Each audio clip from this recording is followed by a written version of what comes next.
Good morning. Good morning. Good morning. Good morning. Good morning.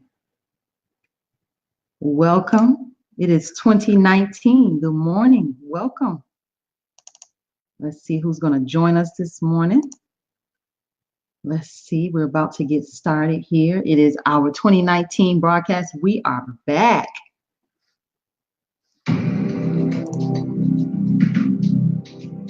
Let's see.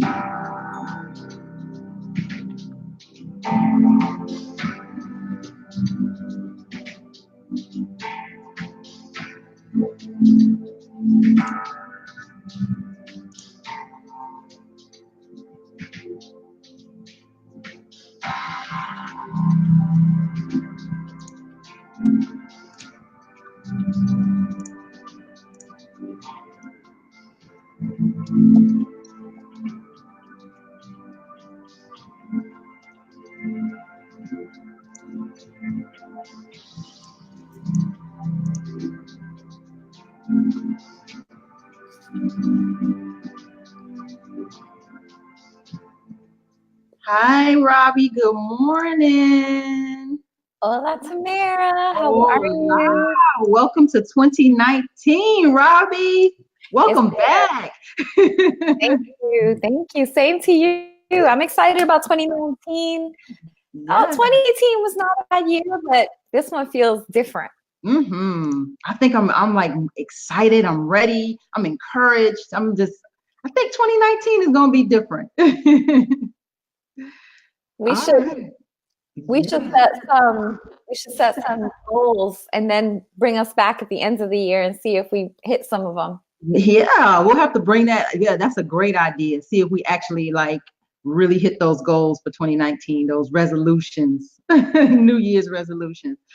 So it is, we're at the top of the hour. What's going on in the ATL? A lot, actually. There's a significant development on our Atlanta City Council because one of the council members actually passed away, and he legacy council member. I don't want to say any names, just out of respect for him and his family. It's public knowledge. Mm-hmm. But that seat is a critical seat because he was allegedly part of the Nod Squad. And, for those who aren't aware, the Nod Squad was the 8 votes that the mayor needs to pass anything through council. Mm-hmm. So because one of the 8 is now in question with obviously an election upcoming, it might really change the dynamic at City Hall for Mayor Bottoms. Mm-hmm. So that's huge. And then, of course, there'll be people, I guess, running for his seat, obviously. Maybe they'll come on this show. Mm-hmm. Some people have already made their positions known that they are running. Actually, it would be great to bring them on the show and ask them about the Nod Squad. Yeah. And then we've got regarding the Gulch, a Gulch update. By the Mercedes-Benz, huge development, tons of money from the city. And outside developer from LA with a questionable history of not having the best developments for surrounding communities. That is now in court. So residents of Atlanta have raised funding and hired attorneys and took Atlanta to court based on some charter violations, alleged city charter violations. So that's just kind of on hold until it resolves itself in the court. Wow. Yeah, and that's interesting because the people that did so have high political pull. I mean, these are Buckhead people who Mayor Bottoms, respectfully, she actually was on an interview and asked, what do you say? Because there was some questions raised at the time. Mm-hmm. What do you say to people who think this is a violation or that they're going to raise funds to get an attorney? She says, save your money. That was her response to the report. Save your money. Don't fight us in court. Don't ask the tough questions. Don't find out what's really going on. That's a quote. That's a quote. That's on the news. I'm going to put the link up. She literally said, I would say save your money. And just like that, not even light about it. Just like that. It kind of reminds me because in the advocacy community, Mayor Bottoms, prior to when she was mayor, obviously was city council, and she had her district, and she was given certain positions under the Reed administration, and one of them was the negotiation of Turner Field. She led that, and with Peoplestown.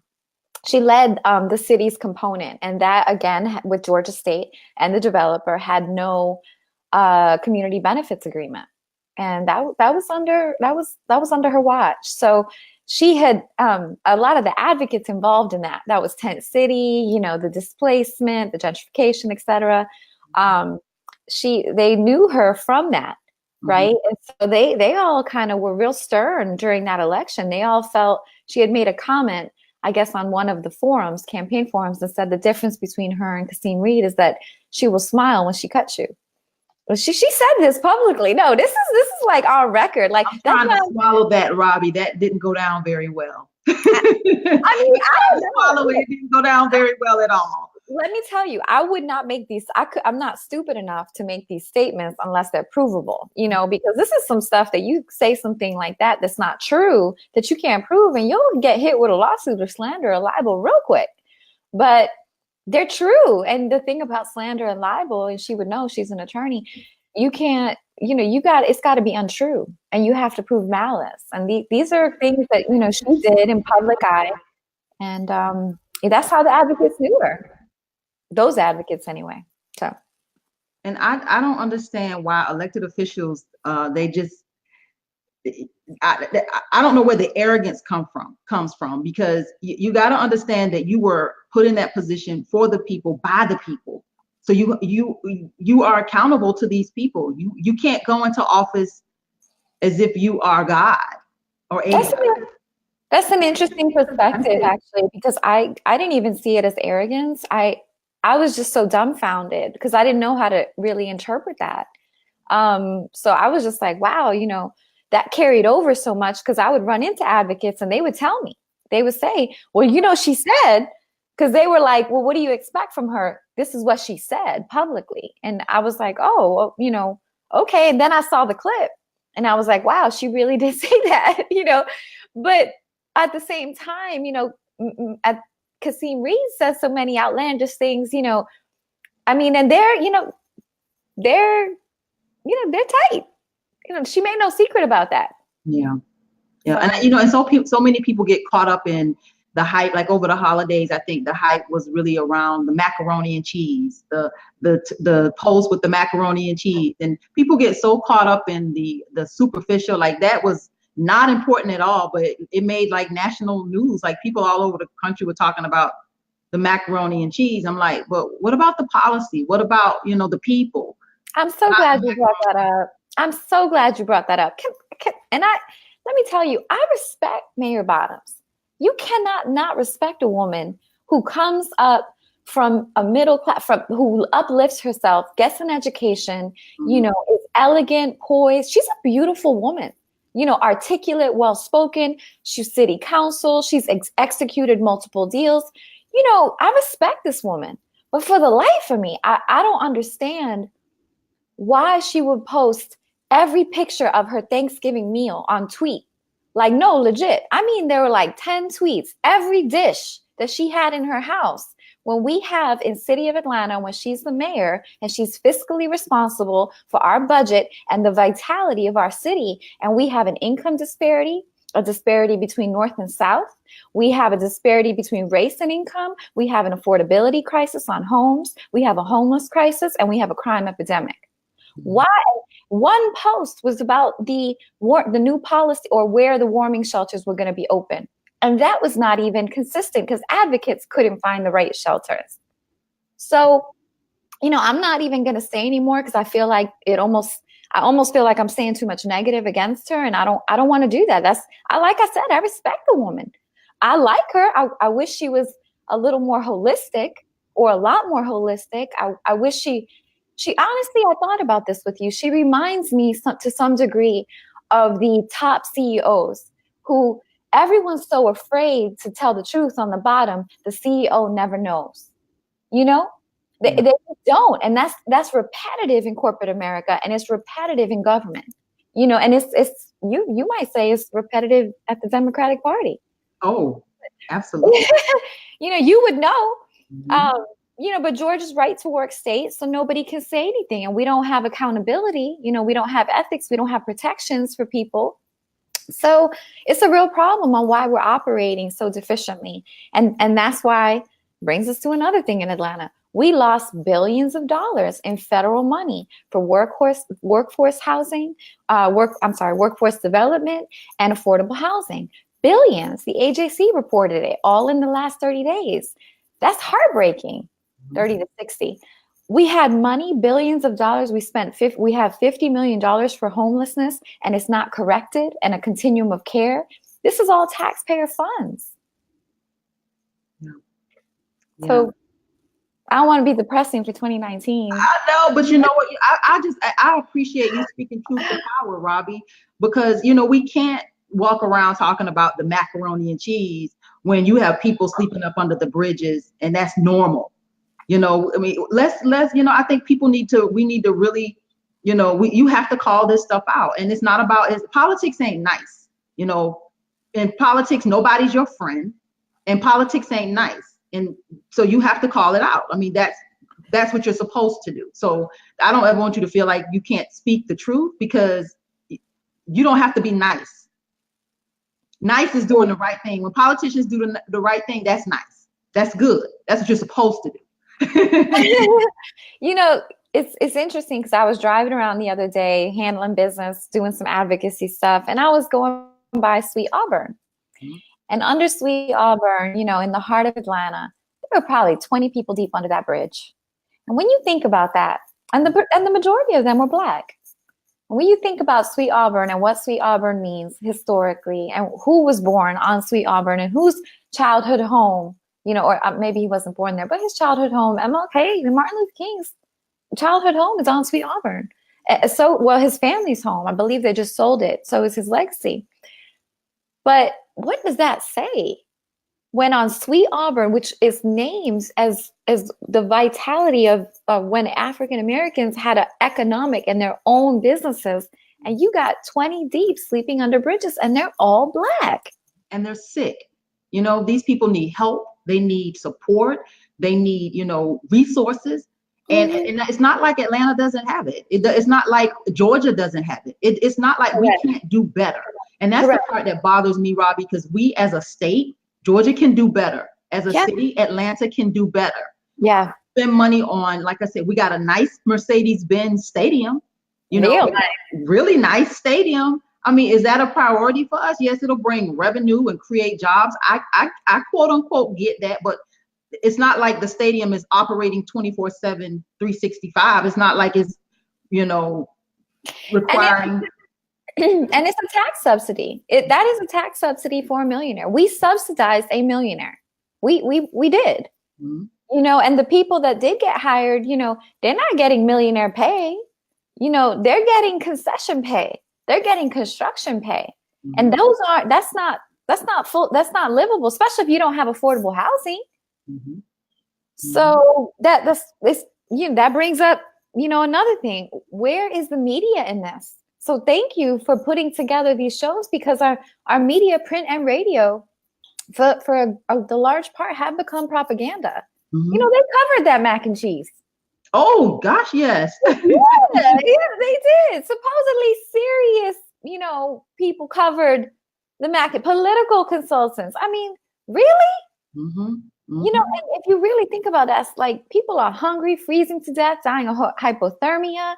Our warming center policy isn't clear. We got a continuum of care that we're paying for Fulton County. We're not getting our folks off the streets. And you got to be some type of not cognizant to post your mac and cheese. Mm-hmm. Like, cheers, happy holidays. Like, and it's not just her. All of our people did it. Mm-hmm. We had happy holidays everywhere. We had, we'll be back, City Hall's closed until whatever, when people are freezing to death on the streets of Atlanta. Mm-hmm. And we're paying a continuum of care, millions who are not held accountable. And city employees are defending it. When advocates go, and there are a lot of advocates going to these warming shelters, showing empty buildings, like, why is this closed? City employees who claim that they're public servants come and attack the advocates for pointing this out. And they'll say that's not the right warming center. You're at the wrong place. Well, shit, it's the truth. If an advocate who lives somewhere, who got a phone, who's taken a bath in the last day or two with clothes and so on, can't find a warming center, how's a homeless person gonna find it?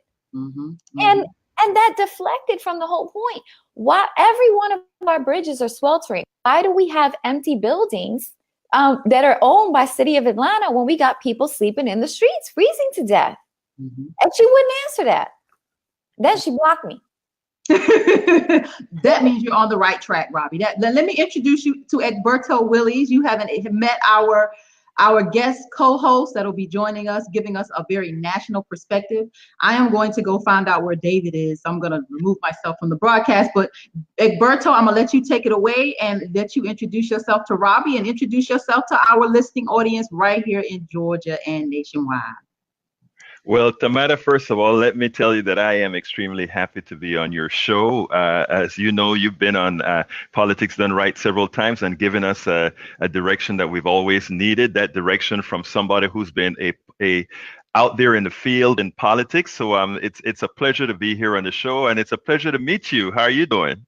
Hi, Beto. Love the accent. Where are you from? I'm originally from Panama, Central America. So yeah, that's where I'm from. Panamá, ¿habla español? Claro que hablo español. No sabía que tú hablas español también. ¿Cómo así? Look at that. See, we shouldn't decide who people are, just visual appearance. Absolutely. My brother from Panama. Yeah, nice. I want to know tú eres de? And where are you from? Soy nacida aquí, pero mi papá es de Puerto Rico y mi mamá de Sudamérica. Y nací en Nueva York. Boricua. Yeah. Yeah. Only half. Let me tell you, I go to the island and they tell me, you're not Puerto Rican, you were born in New York. So, seriously, it's a trip. It's a trip. I'll get on an elevator and go ahead. Well, I was listening to you guys talk, and it was like, wow, I want to keep that going because, I mean, you get the big picture. You understand what's going on in the country right now. Well, I mean, I'm sure you do too. Tell us about you. Go on. Well, I have a show called Politics Done Right, in which Tamara has appeared on several times. What we do is we try to we give a national perspective of what's going on. I'm a progressive blogger and a progressive activist. So what we try to do is we try to make sure that as opposed to what the mainstream media gives you, which because they are owed to the advertisers and all these guys that pay them, we try to give you the real perspective, if you know what I mean. In other words, when they're talking about Nancy Pelosi, we make sure and give the full perspective of Nancy Pelosi, not just the frills. When they talk about Medicare for all, we try to explain to them how it really works and what they're really going to try to do to not have Medicare for all. So we go through the whole plethora of things that the mainstream media won't tell you, but that you need to know so that you can make an informed voter choice. Thank you for doing that work. It's so important. We were just saying that our media, they're just like our politicians. Yes. One is so different. So without people like you, and anybody can spout these stats. I mean, statistics are so easily manipulated and they paint a picture and we're thinking everything's okay and it's not. As a good example, we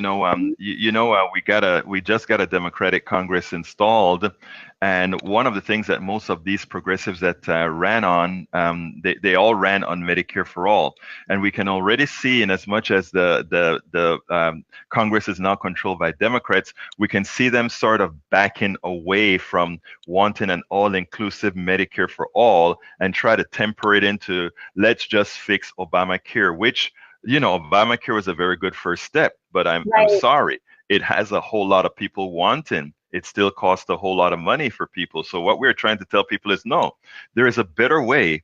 Other countries are doing it better. Our media has not shown or have not shown what it's going on in other countries. They allow the right to come in our country, not only the right, but many in what we call the center and the center left, to tell us, oh, it won't work here, or oh, there will be waiting lines, or oh, all these other issues. When we speak about Medicare for all, guess what? There are waiting lines. I mean, when we talk about our current healthcare system, this private system, there are waiting lines, but they're not only waiting lines, but they're killing lines. What I mean by that is, well, I mean, if you can't see the doctor because you don't have the cash to see the doctor, you die. Right. No, And, you're absolutely right, and people don't talk about that. They don't. Yeah, go ahead, please. No, you go ahead. Yeah, what I try to tell folks is America is a country where people suffer in silence. You know, we so want to impress each other that we don't want to show our own ills to what's going on with ourselves, right? And one of the things I try to put on our program is this stuff of self-confidence. There's no shame in not having money. There is no shame in choosing a profession that doesn't make you rich. As an example, right now teachers are struggling, right? Should they feel shame because they don't have money when a stockbroker moves a few pieces of paper, make millions, and dine at the highest class restaurants? Who is more valuable to society? The teacher. Should they really feel shame that our society has not seen the value in them? No. So my thing is, I want people to start feeling, first of all, secure in who they are. Secondly, not feeling bad about their own financial situation, because guess what? That is a situation not necessarily placed on you by you, but what the kind of society that we have. So it's not only motivational, but it's also trying to tell people the way it is, and it's also trying to tell people, guess what? Just like you are doing, you can make a difference. The one last sentence you said went out. Can you repeat that? Of course, I'm sorry. Yeah, sure. Not at all. What I was saying is, just like what you are doing, every single American citizen can make a difference. And what happens is we feel ourselves impotent. We feel ourselves that we can't do it. But the reality is, yes, we can. No, I'm with you. And they say you're only as healthy as your secrets. You know what I mean? Absolutely. Yeah. Yes. And we've got this, we've internalized a working class shame. You know, right. And because, you know, rich people don't feel shame. They do bankruptcies like this. Like, look, I mean, respectfully, look at our president. He's been in bankruptcy multiple times, and he's not ashamed whatsoever. You know, he's got that. He feels confident in who he is. He's a white heterosexual man, and he is a smart business move, and he's going to do bankruptcy 3 or 4 times. His company will, and he's still like, I'm Donald Trump. And you know what is so funny about it? These guys don't even have to be cash flow positive. They don't even have to own anything, because they know how to use the capitalist structure to survive. And that's all they have to do. He's flying a jet. He's flying all these things. If you take a look at all the money he owes and all the capital he owns, more than likely he owes more than the capital he has. But he can have that, je ne sais quoi, of being this rich guy, this powerful guy, and now the president of the United States. And a teacher that goes to work every day and teaches our kids and do what's right, somehow they need to feel like, well, if things don't really go right, should I be ashamed? No. And that's what I'm preaching. And I'm every single day. My show is 5 days a week at 3 p.m. every day Central. Politics Done Right. And I tell you something, I will continue to preach that message. And that is that we're all valuable. We're all equal as human beings. We may all do different things, but we have to go out there and take it. Yeah, I completely agree. I'm going to tune into your show. There's a link up right now, so that's perfect. And right. And where are you based? What city? I'm in Kingwood, Texas, which is the suburbs of Houston, Texas. Oh, so you watched firsthand the whole Beto race. Claro que sí. Claro que sí. In fact, I did a few interviews with Beto. I have an interview that I interviewed Beto a couple of times, and interviewed. I don't know. We're in a part of Texas called Harris. The county is Harris County, and it was a red county, and we turned this county completely blue. every single judge, every single major position is blue now. I've interviewed all those people that have won, and let me tell you the best part about it. The most powerful person in the county is a person called the county judge or the county commissioner. Mhm. And a 27-year-old Latina, Lina Hidalgo, 27 years old, Mhm. replaced a 60-odd-year-old guy that even Democrats were voting for. Wow. And Lina Hidalgo, 27 years. And guess what? She's an immigrant from ¿de dónde? Colombia. That's awesome. El país hermano de Panamá. You know what's interesting about that? It's almost as if our younger folks did not have the limitations that we as older people had to not Yes. see what was possible. And we, Right. and they did it. I mean, they pulled it off. You know, I'm from New York, so of course I fell in love with Ocasio. I can't help it. The whole, you know, I mean, it's hard not to like that girl. You know, it Well, really let me give you a story because Yeah, you're gonna right. like this. You can Yeah, go to my you can go to my IGTV on Instagram, the Okay. Egberto Willies on Instagram. Uh-huh. I interviewed her. You did? Okay, that's She exciting. came out to Netroots 2017. I asked about that Netroots 2017, Uh-huh. and she was passing by, and her handler came over to. I was representing KPFT radio and coffee party there, and her handler came over and said, "Hey, would you like to speak to this candidate from brand new Congress who's running to replace this big congressman?" And I said, "Oh, sure, bring her over." Yeah. So I interviewed her, and the mic went bad. So I had to go find her again and brought her back over to do the interview. Uh-huh. And she kindly did it. She said, sure, sure. Yeah. Nobody had a clue. After I spoke to her, I looked at her and I shook her hand and I said, next year I will be saying Congresswoman Alexandria Ocasio-Cortez. She said, thank you so much. And I have, in fact, I've been doing a whole lot of marketing with that with her shaking my hand saying thank you so much after I told her she was going to be the next congresswoman You called it. And it came through.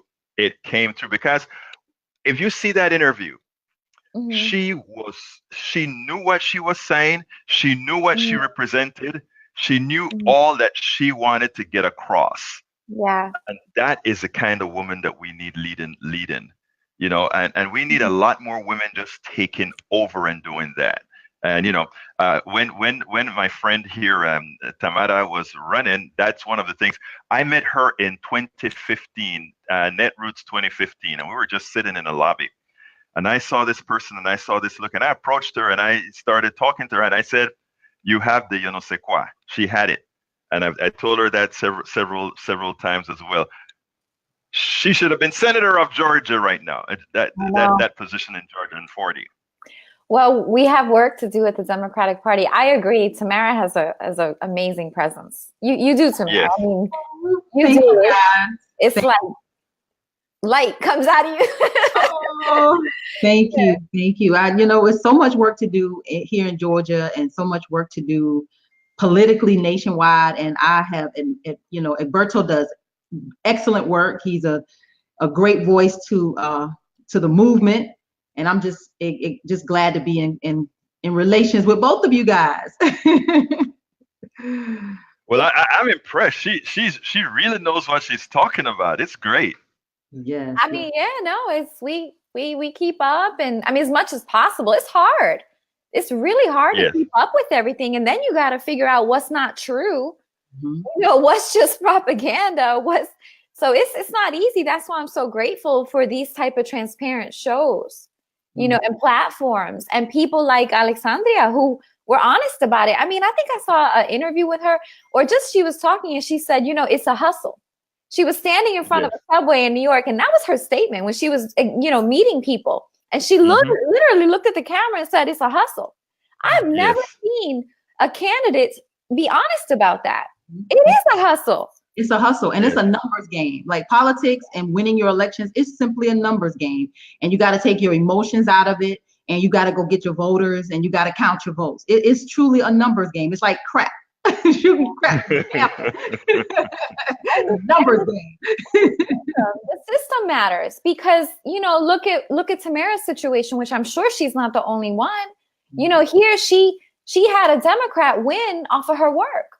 Mm-hmm. A white woman Democrat at that, and I'm not even sure the demographics in your county. Yeah, it's majority. It's a majority white county district, but the numbers were in her favor because Stacey Abrams was at the top of the ticket. She didn't have to work for those votes. Those votes were given to her on a silver platter. Stacey Abrams being at the top of the ticket benefited off of her candidacy and her campaign the entire time. And those votes that a lot of the Democrats got, it was straight party, just riding the party ticket. And we're going to have this conversation more candidly next week. We are inviting, we've reached out, and Daniel Blackman, who is running for the Georgia Democratic Party chair, is going to join us next week. Egberto, we're going to hold you hostage for a little while here today, if you don't mind, if you have a few minutes. David is having some technical difficulties, and we're going to need a little extra support here, Robby and I, to balance out this. Not a problem. Not a problem at all, Tamara. Thank you. Not a problem. I mean, that is what we do here. We always have those times when things work, when they don't work, and we all cover for each other. That is what we do in this space. Yes. So I'm going to bring you guys up to speed. I actually have some bills that I have been tracking. Georgia starts our legislative session here on the 14th. When do you guys start out there in Texas? We start later this month. Okay. And then but the way it works in Texas, I think it only lasts about 6 months or so, and then it's done for 2 years unless they call a special session. Yeah, I actually follow Texas legislature for the beauty and barber industry, and when I tell you, Texas is very aggressive when they do convene every 2 years. They'll duplicate legislation. It'll be a bill in the House and the Senate at the same time, and it's very, very aggressive. The approach. It's fast paced because again, they don't have a lot of time. They meet every 2 years, and when they meet, it's not even for a year. It's under a year unless they call special sessions. And we only call special sessions, it seems, when it has something to do with social issues. We never pass special sessions to help people who need Medicare or anything like that. Mm-hmm. But yeah, that's the southern states. It's, I guess, part of their strategy. But I'm gonna bring you guys up to speed on what's happening right here in Georgia politics. We convene again Monday, January the 14th. We actually have 16 bills in session, 16 already that have been pre-filed. Let me give you a little update on them. So we have House Resolution number 6. It's quite interesting. It is about term limits. And, I think that we definitely need some term limits here in Georgia. It'll be a bill that we will be definitely watching and paying attention to. Senate Bill 2, public utilities and broadband. A lot of our rural areas and rural communities don't have internet. And so this is to do with broadband here in Georgia. So we'll be watching that. House Bill 10, it deals with, I call it the tampon bill because it literally is talking about, it is the tampon bill, really. It is talking about sex education. They're going to have to recite some instruction to patients regarding the use of tampons. So that's House Bill number 10, watching what is that all about. House Bill number 9 has been introduced around chiropractic care in injured persons. House Bill 8, another bill has to do with women and reproduction. It's the sales and use tax on certain menstrual products and to create an exemption. So it's kind of piggybacking on HB 10. So we'll be watching to see what that's all about. HB 1 is an education bill, scholarship program for special needs. They want to rename it. HB 2, the Georgia Constitutional Carry Act of 2019. We need to watch this bill. It talks about, go ahead, Egberto. Is that about gun carry or? It is. So what you're talking about? Do you guys have stop? What is that rule called? Where they, if somebody comes to your home, you can just about. Oh, stand. Not stop and frisk. Stand your ground. Yeah, I believe we do. This is where my legal research is going to come into play, and the legal stuff that I'm learning. Right. I'm going to be able to kind of dive into this stuff and really answer those questions. So I do believe we are a stand your ground. Stand your ground state. Yeah. Okay. Yeah. That's really going to matter in town communities, especially because we are gentrifying so quickly. We have all of our older residents with less, and then our new, more affluent residents really right next to each other. And our more affluent residents are controlling the online forums, controlling the next door forums, and it's all about crime and enforcement. And the culture of it is getting so blatant. I mean, I can't even imagine being in Texas with all them guns over there. But there's some guns in town, because let me tell you, every time there's a holiday, every time there's some type of celebration, it's not just fireworks. And that's, you want to stay inside. That stand your ground law is going to be important, because people are going to feel entitled, if we have it, to murder people on their front doors. Right. And it's going to be racially divided because of how we've transitioned without holistic development. So true. Yep. So we are watching that bill. So this bill has to do with long guns.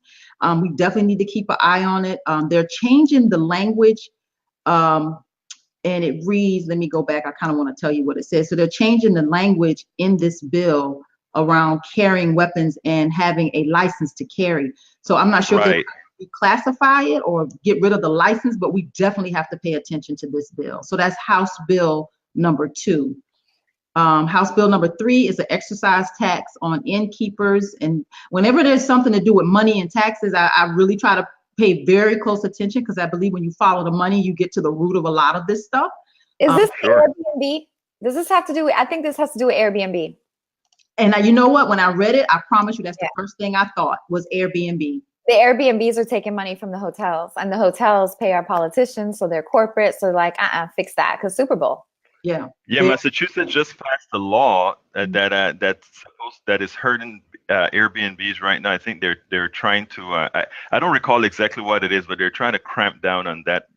On people who rent their homes out, etc.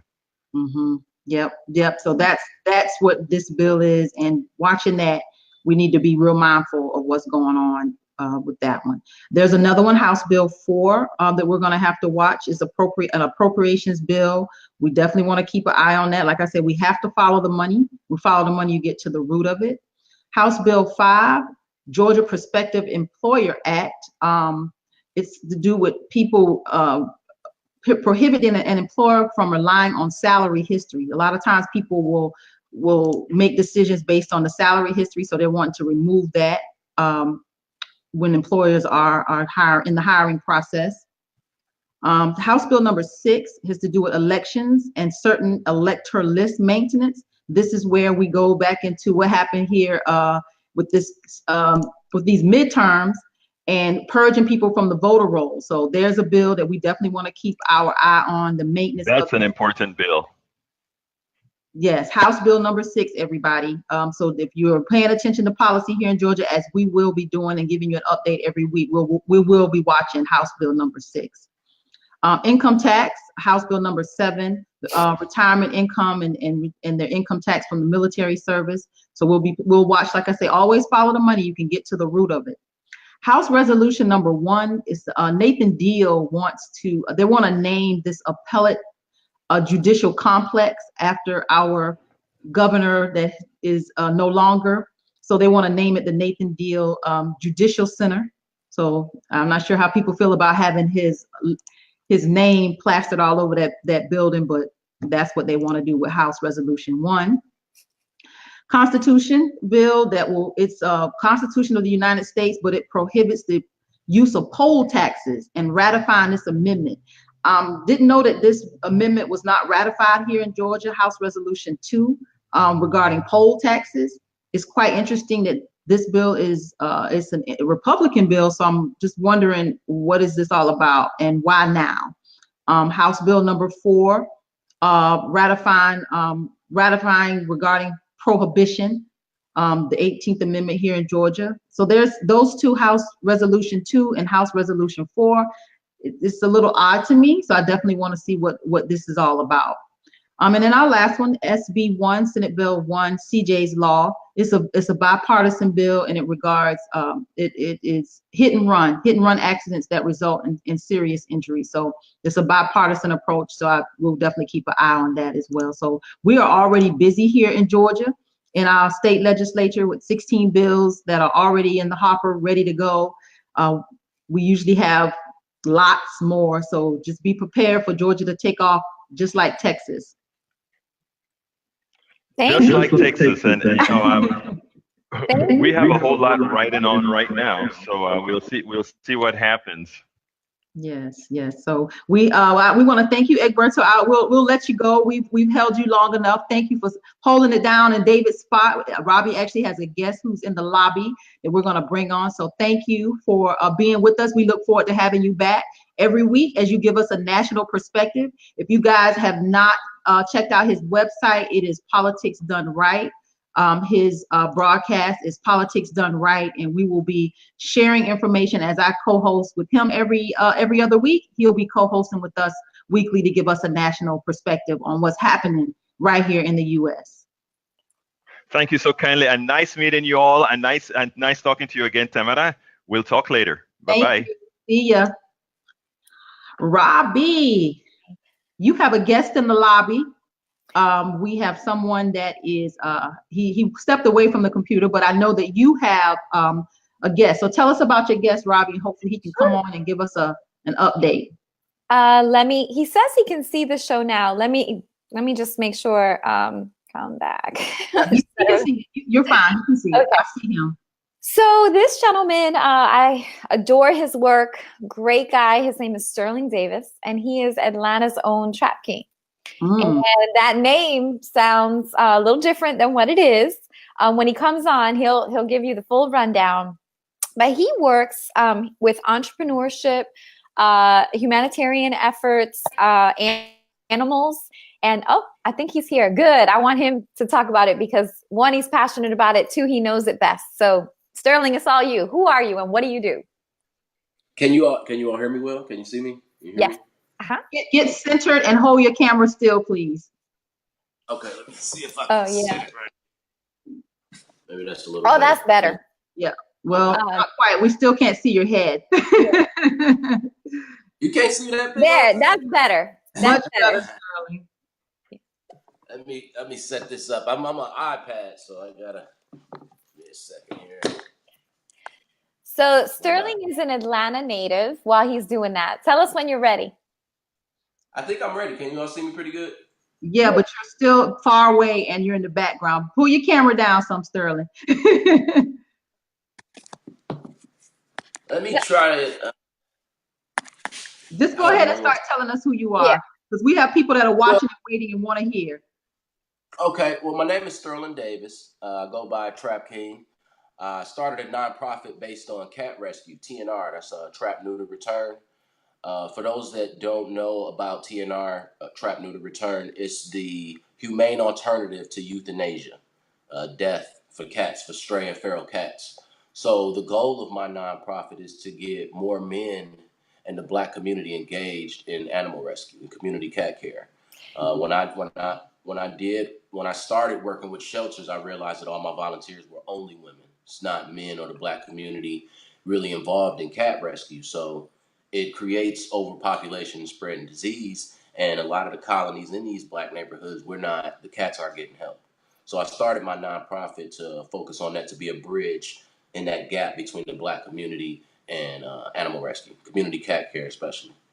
Wow. And I'm an animal lover, but what Sterling has is very interesting because he comes from a rescue background. He's worked with tax-funded shelters in Atlanta, whether it's Fulton County or DeKalb. And ultimately, even though we are funding these county contracts, which are a lot of money, they're over $1 million a year, we in certain neighborhoods, predominantly Black and brown neighborhoods, are not getting the services that not Black and brown neighborhoods are getting. And it impacts our kids. It impacts as he mentioned, disease control. And there's actually ways to do entrepreneurship, which is what Sterling is trying to teach people. Go ahead. Yeah, I didn't mean to cut you off. Sorry about that, Robby. Yeah, one of the things that I'm trying to show people when I do what I do doing TNR, I've had a few apartment complexes and HOAs reach out to me and say, "Hey, we'll give you a place here in our complex if you manage our cat colony, our feral cat colony." So, from that I was able to understand that, hey, people can self-employ with this.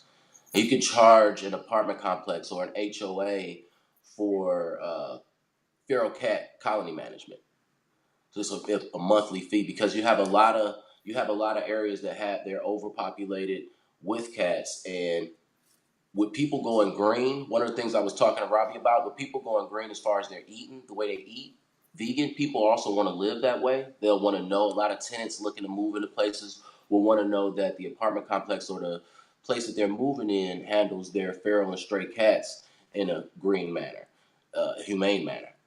And Go ahead. I'm sorry. No, go ahead. So it's something that can self-employ. It's something that can it's good for the community. It's good for the animals, and it's something that can also self-employ. It creates jobs, actually. So I'm trying to help people start their own nonprofit and do things similar to that. Well, the other issue is the money, the taxpayer money, because when we put down animals, or when we have to send out animal control to pick up an injured animal, or to send out city services to pick up dead animals, etc., that all costs us more money. This is a lot less expensive, and it's a preventative measure. The animals are going to be there. I mean, Sterling has a study where on an island, they tried to eradicate, and by the time they came down to make sure the cats were all gone, they were already reproducing. And he's starting to see things in the field, that where it's getting worse. So unfortunately, what we have, and I'm going to say this very carefully, because, like I said, people are very litigious these days, but we have county contracts that are being paid to do the prevention, and they are not in our communities doing the prevention. And we have to pick up the slack. And the problem is that those county contracts that are run by those vendors are also gobbling up all the grant money. And so they want to cover all the marketing, but their demographic is predominantly white females, and they will not step into communities that they're not comfortable in. Meaning that even though we are taxpayers funding these county contracts, guess who's not going to get serviced? Mm-hmm. Mm-hmm. Yeah. And that's a little bit of money. This is a lot of money, and we can create jobs for our folks, which we really need. Not everyone wants a 9 to 5. There's so many things that can be done, whether it's working cats, the homeless populations want the cats because they help with rodent control. And guess what? If you don't control these cat populations, guess who comes to eat them? Coyotes. We spent thousands of dollars as taxpayers trying to eradicate coyotes because we didn't solve the cat problem, overpopulation, and we're paying the shelters, right? Large county shelters who claim that they're doing so, but there's no oversight over these contracts. And that's our Fulton County Board of Commissioners and our DeKalb County Board of Commissioners, who are supposed to have oversight over these contracts and how they are being executed and their effectiveness. And what they're doing is just accepting the statistics that those vendors are providing. And as you all know, statistics are easily manipulated. We have a great adoption rate. What don't they count? The transport of animals, the animals that are injured that they put down. They don't count that in the adoption rate. They don't count when the animal goes to rescue, which they actually allow before it's adopted, which is problematic because people then want to go adopt a cute little animal from the shelter, but they got to go pay a rescue $400 to get this cute little animal. The only animals in the shelter are pitties, which not everybody wants. So we're killing ourselves with this inefficiency. Yeah. I'm sorry. Is there a bad kickback? It was just a little muffled, but we could definitely hear you. Because Sterling, could you adjust your camera and pull it down some so we're not looking? We want to see your face. There you are. That's better. Yeah. Yeah. You're still a little blurry. You may want to come in. Come closer. Yeah. That's better. There you are. I'm here now? It's better. It's better. Yeah. Okay. Well, how long have you been doing this, Sterling? Is this something that did you see yourself as a kid? Like, was this like always something that where did this come from for you? It's crazy how it started. I've always been an animal lover. I've always loved cats, but I actually was into music. So in between tours, I was in between music tours. I was looking for something to do, just to occupy myself in between tours. And since I like cats, I started working at a shelter, just scooping litter. But when I went in there, they were like, "Hey, can you stay? We don't get a lot of guys like you that like cats like this. That's this good with cats. So can you please?" So I ended up staying. I still love music. I do music from time to time, but I feel like this was something that I could do that was more important, bigger than music. I wanted to fill that void. This is like my legacy. So I've always loved cats. I didn't know about rescue. I didn't know about animal rescue, shelters, or any of that. I've always been a vegetarian and loved cats, but I never knew anything about this world. But I moved up at the shelter, eventually became the community cat coordinator where I was working at. And that's when I started working with volunteers. And I realized in my training and out in the field working that it was only women. There was no men, and the Black community was not engaged at all. And I would, at that point, that's when I started to get into it more and look at it like, well, if it's easy for these shelters to fight over grant money and get grant money, but if we don't empower the community, if we don't empower people and educate them and make them aware, then we're not going to solve the problem because it takes a village. So you gotta you have one guy like me at a shelter. There's no way I could go trap every cat in the city. So it's important that we educate and empower the community. But if we have shelters that's in certain communities and they're not empowering those communities, then we're not getting it done. Okay, so I want to go back a minute. I find this like so fascinating, and Robby, I want to thank you for bringing him on because I don't know, I'm not a big animal person at all, so I really don't know anything about this, just to be very honest. So just to see a Black man, like I'd have to just bring it home, like it's this Black man that is like all about cats, like it's something I've never seen before. You know what's incredible? I'm so glad you're saying that because when I saw him, because I'm an animal lover. I love all kind of animal, every animal. I'd have them all in the house if I could. But what happens in our neighborhoods when we don't take care of this is our kids see dead kittens in the street. They get run over. They see sickly animals.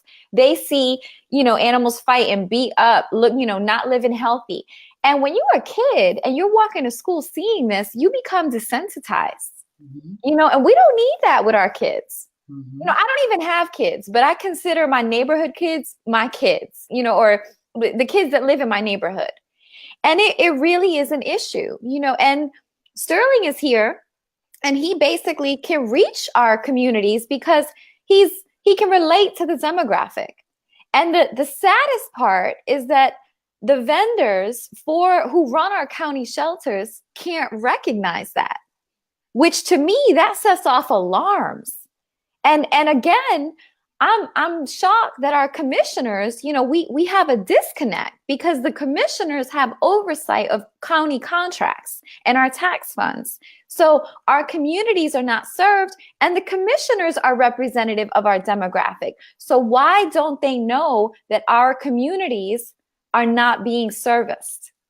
And I don't, like I said, I just see, I don't know. I like I said, I'm not an animal person, so I don't know. But it's just I think there is truly a disconnect. Like I wouldn't know about this unless you're bringing it to the broadcast, and I'm meeting you, Sterling. But this is different. This is very different. So so where are you? Where do you do a lot of your work? Like where's the communities where you do a lot of your work? Well, I've done a lot in DeKalb, a whole lot in DeKalb and Clayton County. Also some with that. I try to, because of what I've seen in rescue, because of the competition or the way people compete in rescue, I try to work with everybody. I try to work in every area. There's competition in rescue, like go back. Like you're talking to somebody who has absolutely no competition on what? Like who can trap the most? I'm confused. Where's the competition? Grant money. Somebody doing something the wrong way. The credit. The credit. Yeah, the credit. I want the publicity. I want the credit behind it. A lot of these things stop the cats from getting help. You know, because this shelter doesn't want to work with this shelter because they do it this way, or they do it that way, or they don't believe that this is the right way. So you get a lot of bickering back and forth without the actual help being done. You know, that's what the focus should be, the animals. But we get a lot, like mainly that grant money and recognition. We get a whole lot of that from back and so-called forth. advocates. The crazy part Yeah. is while they're arguing, the animals are dying. You know what I'm saying? Like, and our folks are getting hurt. And if people don't think that this impacts, let me just explain. Something is happening upcoming, and it really shows how it affects people's lives, you know, in a serious way. So the animals can be a bridge among different people, you know, and because our communities are transitioning, this is an effective method, you know, when mixed into others. Like there's cat cafes, you can go in and get a pastry and a coffee, and they have cats up for adoption. People come, it's very relaxing and soothing. So where are the cats? Are they walking around in the cafe? Yeah. Yeah. Well, it's section off. You have a section where you can drink the coffee and then you can go over there and look at the cats for adoption. Or you can sit and drink with your coffee and just look through the window at the cats, or you can go in there and interact and adopt the cats. I have never. We're going on a field trip now because I've never ever heard of this. This is like I've never heard of this. Well, there's also gyms that coincide with animals. Like they'll take the dogs, you know, on a run. So if you're a student or you work a lot, you travel a lot, and you don't want to keep an animal, you can go, you know, and have your fun and do something nice for an animal who's waiting for an adoption, right? But then so that bridges the people of different backgrounds. But recently, there's a case coming up in the judicial system where someone is being prosecuted for cat cruelty. And a lot of different people see the treatment of animals in different ways, you know, and it can be cultural to a degree, depending on how you grow up. I had my family had a yard with cars, and we always had a dog who lived in the yard because we had cars in the yard, you know, and some people might say you shouldn't leave that dog outside, but we always had our dogs outside. Now they had a little house, you know, and we fed them well, but some people might feel like, no, you know, that's not acceptable. And it just depends. So these conversations kind of need to happen in transitioning communities. And regarding this court case, when our kids get desensitized and they're not youth programs like Sterling's locally, you know, they're not being done, our kids wind up sometimes growing up to not be so nice to animals. Well, now they're sitting in court, you know, with everybody saying, you know, keep this man in jail, don't let him out. You know, we got now court cases that cost us money as taxpayers just because we didn't do prevention.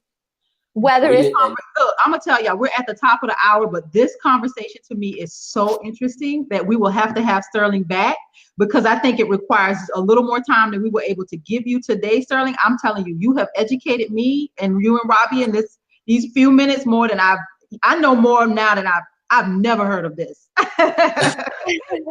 This is all brand new information for me. Like I said, I didn't grow up I did have a dog, I think, when I was probably very little. And like Robby said, the dogs were outside. So I've never had this connection with animals. My younger son loves animals, but I had never had a connection with animals. So Robby, please invite Sterling back to the broadcast in the near future so we can talk about animals here in Georgia and what that whole landscape even looks like. Because I tell you, I don't have a clue. And this is where politicians and candidates and elected officials, this is where we have to do our work. This is where we have to listen to the community and know the concerns, because when you don't know, you don't know. And I'm not trying to lead in something I don't know. You would have to lead me so that I can make the right decision for you. So I appreciate you, Sterling. Trap King. Did I say it right? Oh yeah, trying to be the top of the cat. Robby, I want to thank you for inviting Mr. Sterling to the broadcast. Thank you. This has been, we missed our friend David this week. David was technical difficulties. He was having a hard time getting on the internet, but Robby, same time next week. We'll be right back. So let's put up our websites. Again, I am Tamara Shealy, tamarashealy.com. We had on Mr. Egberto Willies with Politics Done Right. Please check out his website. Check out David on Acknowledge the Divide, where we talk race, racism, and race relations. He will be back with us on next week. And Miss Robby, the MPU Resident Public Forum, follow her, be a part of what she's doing. She's all things Atlanta. She knows more than the average, and we're going to keep call it speaking truth to power. Another thing I want to say before we head out is to save the date. Robby, it's a surprise. Friday, February the 8th from 10 to 12. We are working on a live broadcast, like on location live broadcast, where you can come out and you can actually have some coffee with us and some pastries.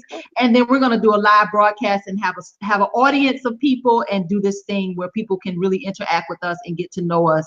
And guess what? Robby and I have never met in person. So guess what? I'm going to give her a great big old hug when I see her. Yeah, I'm gonna take it. Yeah. Can I do a one shout out? Absolutely. So please save the date. There's a great advocacy organization in Georgia, SONG, Southerners on New Ground, and they are doing their grand opening on their new headquarters on January 19th, which is a Saturday at noon in West End. This is huge. They were renting and they bought a building. Ooh. Their co-founder, Mary Hooks, is a badass at City Hall. And I'm going to be there. So if you can, save the date. I'll put up the event.